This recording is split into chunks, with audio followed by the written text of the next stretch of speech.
I'm pleased to welcome Senator Barack Obama back to this program. The Illinois Democrat is, of course, a candidate for his party's presidential nomination in 2008. In the Senate, he sits on the powerful Foreign Relations Committee, and in that capacity has been a key voice in the debate over Iraq. His most recent New York Times bestseller is The Audacity of Hope, Thoughts on Reclaiming the American Dream. The book out in paperback November the 6th, as if there's anybody in America who does not have it in hardback already. I was just reading, you sold over 1 million copies of that book. We did all right. Isn't that amazing? You know, almost as many books as you sell, Please, Tavis. get out of here. Good to see you, man. You doing all right? Yeah, I'm hanging in. You all right? Good. I do fine. That is, I mean, seriously, that's an amazing thing to have your personal story sell, and your viewpoint, sell 1 million copies plus in hardback. You know, it's a great honor. The first book that I wrote, Dreams from My Father, sure. ended up selling 1 million copies in paperback, and that was out of print for 10 years just about. So it's been a real blessing, and you're right. What it does is it gives people a chance to get to know me in a way that usually you don't get to know a presidential candidate. And in fact, up in New Hampshire, they've organized these book clubs where supporters will invite people, not for money, but just to read the book, because their feeling is the more that they get to know where I'm coming from, the better off we'll do. What's your sense, and this requires setting your humility aside for just a second, what's your sense of why yours connected in that way? And I raise that, Barack, Senator Obama, because there are so many people on the campaign trail who, when they decide to run, put a book out, of course. Right. But yours is just blown away everybody else. You know, I think part of it was the first book was written well before I ever thought about politics. And so it was personal. I think it was candid enough where people said, oh, he obviously wasn't thinking about running for office when he wrote that. And so I think that there was an element of trust where people felt that hopefully I'm not just going to give the canned responses. And that ended up carrying over to the second book as well. Yep. In either of those first two books, though, who knew you and Dick Cheney cousins? You know, listen, I don't think I'm going to the family reunion. I don't know how I'll be greeted. But no, you know, these folks have been doing all these genealogies on me, and you know, they've found all sorts of strange connections. This has got to be the strangest, though. Well, listen, if you go back far enough, you know, you got all kinds of crooks and thieves in your family. I'm not necessarily drawing that analogy. I'm just saying. You don't know who's back there. What did you make of that story? For those who don't know this, so Lynn Cheney, the vice president's wife, has been doing some genealogy connected to her latest book. And lo and behold, way back, 8 generations ago? 8 generations or you something. and Mr. Cheney apparently have some distant relative. What did you make of that story when it came out? You know, I actually knew about it because somebody had done some genealogy before. And they had sent it to me, this long sheet. And, you know, had all these famous names, you know, Mark Twain and this and that and the other, and then Dick Cheney. And I took a pause. You know, I just said, well, you know, as long as he's okay with it, I'm okay with it too, because I'm not going to stop talking about these messed up policies in Iraq. just because your cousin. Yeah, we're not kissing cousins, as they say. Let me switch gears and jump right into it. I got you for the full show, and I'm glad you're here on the West Coast for a change. Good. How do you respond? A lot of commentary about it, but how do you respond? First of all, let me just say congratulations. I mean, and I say this with all sincerity because it is mind-boggling. I mean, even more mind-boggling than you and Dick Cheney being cousins, is the fact that you have raised more money than anybody, Democrat or Republican, running for office. $75 million. You know, ancestors are jumping up and down screaming at the thought of you raising that kind of money. Well, especially because we've raised more money in small increments from small donors than all the Democratic candidates combined. So it's reflective of the grassroots enthusiasm that we've been seeing in the campaign. And, you know, the challenge now for us is to make sure that we get known beyond that enthusiastic base of supporters to the broader public. And, you know, that's obviously a big challenge, you know, when you're running a national race and you've only been on the national scene basically for 3.5, 4 years. What's your response to people who say he's raising money but still stuck in these polls? Right. Well, look, we always viewed Hillary Clinton as the default candidate. I mean, you and I both know that in the Democratic Party, the Clinton name, that's a good brand. People like Bill, they like Hillary.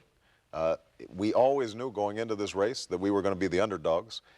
And the key for us always was that if people knew me as well as they knew her, then we would win.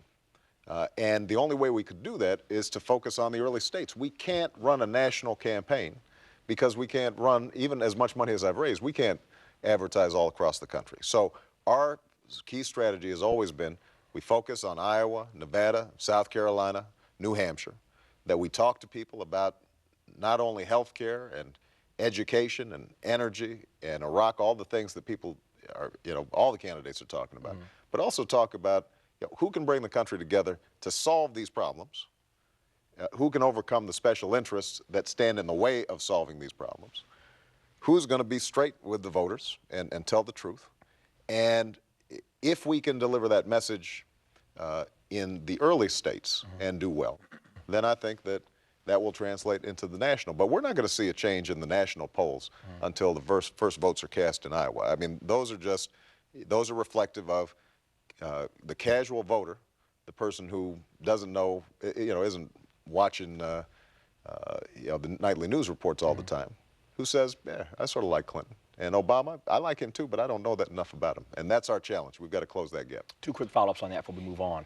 I'm just reading this stuff every day. You, of course, are the guy, you're the candidate. How much truth to the stories that we're reading that you are having to do some damage control where your supporters are concerned, who are fretting, your wonderful answer notwithstanding, fretting that if these numbers in the polls don't start to move, the campaign's in trouble? No, listen, campaigns always go through ups and downs. And what I've always said to my folks is, if you were looking for the safe choice, you shouldn't be supporting a 46-year-old black guy named Barack Obama to be the next leader of the free world. I mean, that's not where the smart money went. Yeah.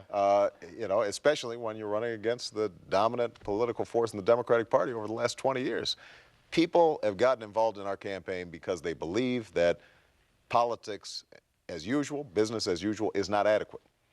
It's not that they dislike some of the other candidates. They just think that let's take the example of health care. If we can't break the gridlock between Democrats and Republicans, but if we can't overcome the insurance company, the drug company, lobbyists that have a lock on the debate in Washington, we're not going to get anything passed. It doesn't matter, whether John Edwards or my plan or Hillary's plan is better. And that I think people understand. The second thing my supporters understand, the day I'm inaugurated, this country looks at itself differently, and the world looks at America differently. And if you believe that we've got to heal America and we've got to repair our standing in the world, then I think my supporters believe that I am a messenger who can deliver that message around the world in a way that no other candidate can do. They would look at the world, they would look at the U.S. differently for what reason? Well, I think, if you've got a guy named Barack Hussein Obama, that's a pretty good contrast to George W. Bush. To start with, somebody who's lived in a foreign country, somebody who knows what it's like to see family members in dire poverty, somebody who has a grandmother who lives in a village in Africa without running water and without heat and without indoor plumbing, a village that's been devastated by HIV/AIDS. When I go to Africa, I'm not speaking, as based on what I've read or what I hear in a hearing or what I've seen visiting the ambassador's residence in Nairobi. I'm speaking from experience. In the same way that when I talk about issues facing the inner city here in the United States, I'm not looking at it from a distance. I'm speaking from somebody who's worked in public housing projects and dealt with trying to find ex-felons a better life for themselves.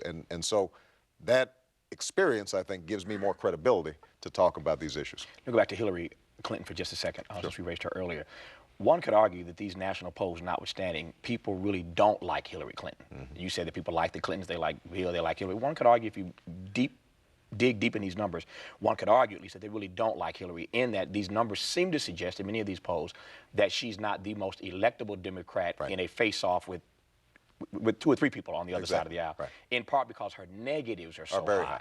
All right, so what do you make of that? See, I think the question is, can we get beyond the gridlock that we experienced during the 90s? Who's in the best position to point forward? And part of the reason, when I sat down with Michelle and I said, should we do this race? We asked three questions. One, could our family survive it? And since Michelle's exceptional, my children are above average, we figured they'd be okay. The second question was, could I win? And we looked at it and we said, we can win, because I'm not interested in running a symbolic race. That's been done. The third question was, is there something I can do that no other Democratic candidate can do. And what I believe is that the country is ready to get beyond the old arguments that we've been having since the 60s about Vietnam and the sexual revolution and you know, the role of faith in society, all these things that we've been arguing about, and the American people have moved beyond that. And that's part of the reason why you see consistently in polls that among independents and among Republicans, we do very well. You know, when we get these big crowds, I'm always shaking hands afterwards, and I always have folks saying, I'm a Republican, Barack, but I support you. And I lean over, I said, thank you, why are we whispering? But they almost surprise themselves. But I think it has to do with less with the positions I'm taking than the tone I'm taking, which is I'm going to listen to everybody, and I want to break down this red state, blue state divide. That's part of the reason why the convention speech I did in 2004 went so well. Right. It's because it's not that my positions were different, but the language and the tone was one of let's unify the country.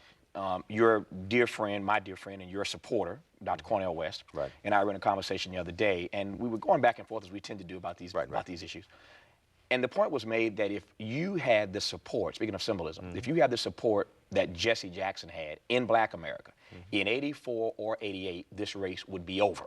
Well, of course, I shot back. If you had that number in Black America, you might not have $75 million either. What do you make of the fact that if you had Jesse's support in Black America in this primary, it'd be over. You'd be the champion right now. Well, what is absolutely true is this: that Black folks certainly have fondness for the Clintons. Black women in particular have fondness for the Clintons, and if right now nationally the poll numbers showed us getting that kind of 80–90% African American support, then it'd be over with. Well, basically, that gap between me and Hillary would be entirely closed. Precisely. And look, what's going on, I think, in the African American community is the same thing I saw in the U.S. Senate race. You know, up until a month before the race, I was getting 25% of the Black vote. And the reason is because Black folks didn't know me, and they're looking, Barack Obama, we don't know what, is he, where's he from, and what's he about? And we went up on TV, and by the end of it, we got 85%. And now, my support in Illinois is 90% among African Americans. The same thing you're starting to see happen in this race in those states where I'm active. So in South Carolina, I started off at 10%. Now we lead among African Americans, and that's before we've run any television. But the interesting thing among Black voters is what we hear again and again. Number one is folks somewhat concerned about my safety, and I've got to remind them that I've got the best protection on earth. We're going to be all right.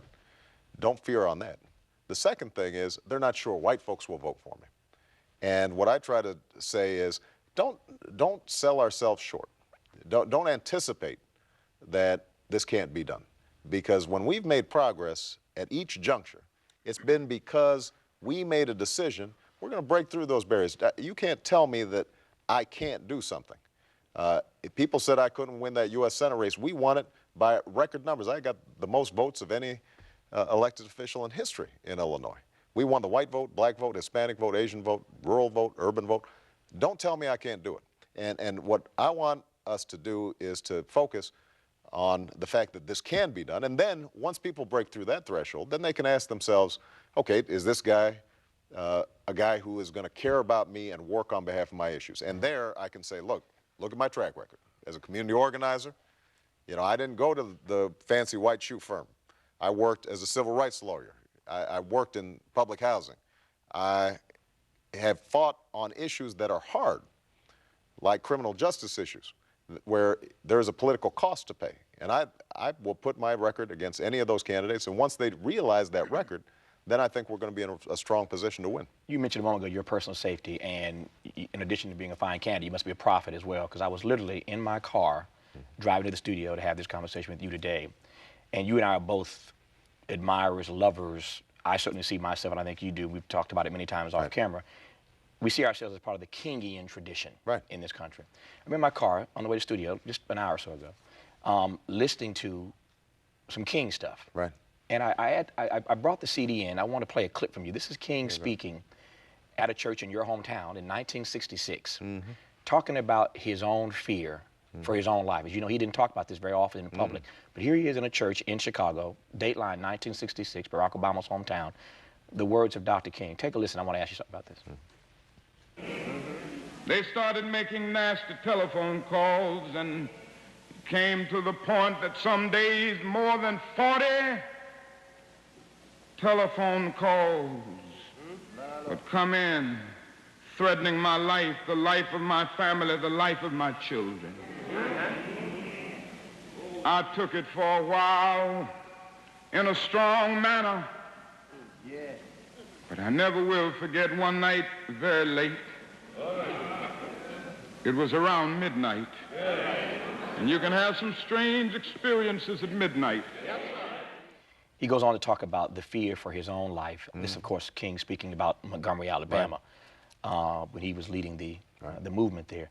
I thought about listening to that and thought about you on the way to the studio, wondering how it is that you process that. And so you led me into it when you suggested, as Michelle has, your wife suggested, that black folks should not be afraid to vote for you because what they think might happen to you. We know that there's Secret Service all around this studio right now. Other candidates don't have that because of threats against your life. How are you dealing with that, seriously? You know, it is not something I think about. Now, I mean, part of when I listen to that tape is I think about the courage that that man went through because he didn't have Secret Service protection.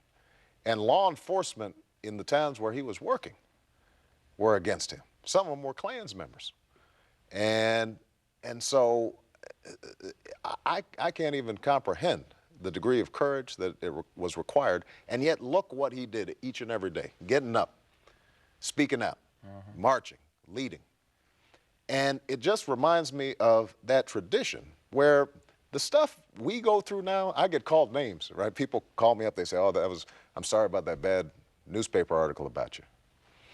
Oh, you know, that review on the debate, that was rough. I thought that was really unfair. I'm thinking, listen, nobody's throwing a brick through my window. You know, and I do think that the country has changed in a profound way. And when I'm traveling through Iowa, which, you know, doesn't have a large African-American population, and you see the responses of people and the crowds we're attracting, you know, you really get a sense that folks are ready to transcend some of these issues. Now, that's not to say that the country is going to be colorblind in this race. Obviously, that will be an issue both for blacks and whites. And one of the things my candidacy has surfaced is, you know, people have some confused views, both in the white community and the African-American community about this. But what it does say is, I think the vast majority of Americans right now, what they want to know is, how are you going to help me hang on to my house now that the subprime lending crisis is in full force? What are you going to do to help me deal with my job now that the plant moved to China? How can I save for my child's college tuition and my own retirement at the same time?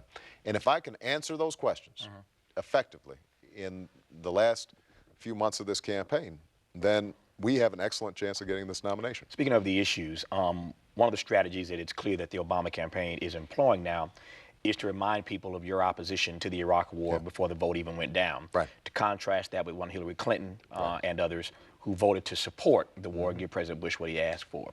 The question is whether or not you think that strategy works, and I asked it against the backdrop of whether or not looking back and reminding them of what was is a good strategy versus where the American people are now with trying to figure out who has the best solution, pardon the pun, regarding a way forward. Well, two points I'd make on it. Number one, you'd be surprised the number of people who, again, this goes back to knowing me, don't realize that I opposed the war at the beginning. So part of politics is redundancy. You just got to repeat stuff sometimes, even when you get tired of saying it. You got to keep on repeating it because you assume everybody knows, and it turns out they don't. But the second thing is, I don't talk about my opposition to the war, which has been consistent since 2002, just to say I told you so. It points to how I exercise judgment around foreign policy. And that is relevant to looking forward, because part of what got us into Iraq was a conventional brand of thinking about our foreign policy that not just Republicans but Democrats bought into, and Hillary to some degree still buys into. And so when we have a debate and I say we need to meet with all leaders, I'm not afraid of losing a propaganda battle because I'm meeting with Hugo Chavez, but for America not to meet with these leaders sends a signal that we're arrogant and that we're going to do things on our own, and that will not repair the damage that's been done to our foreign policy as a consequence of George Bush, and that will make it more difficult for us to mobilize the international support, whether to get Iran to stand down on nuclear weapons or to deal with the situation in Darfur. So what I'm saying is, if you look at that opposition to the war, I didn't just stumble into it. I laid out precisely what I thought would happen. And I want voters to understand we're going to have another set of difficult decisions on Iran or North Korea or anything out there that we don't know yet. And they need to ask themselves, shouldn't it be relevant who got the most important foreign policy issue of our generation right and who got it wrong, and how that will bear on their decision-making as president? Is there a standard? Ought there be an expectation? What's the process by which you decide which leaders that some deem as rogue to meet with, to have conversations with? Look, I mean, I think my general rule would be that not setting preconditions for meeting is not the same thing as not demanding preparation. You always have to have preparation, right? So if you're looking at Iran right now, there are a host of issues that we're going to need to discuss. Their pursuit of nuclear weapons, their support of terrorism, but also needing to stabilize Iraq, which they actually have an interest in over the long term. They can't afford Iraq to collapse. And that's why I had a difference with Senator Clinton about this resolution that said our force structure in Iraq should be based in part on blocking Iran's influence. We're going to need all the players in the region to think about how do we stabilize Iraq.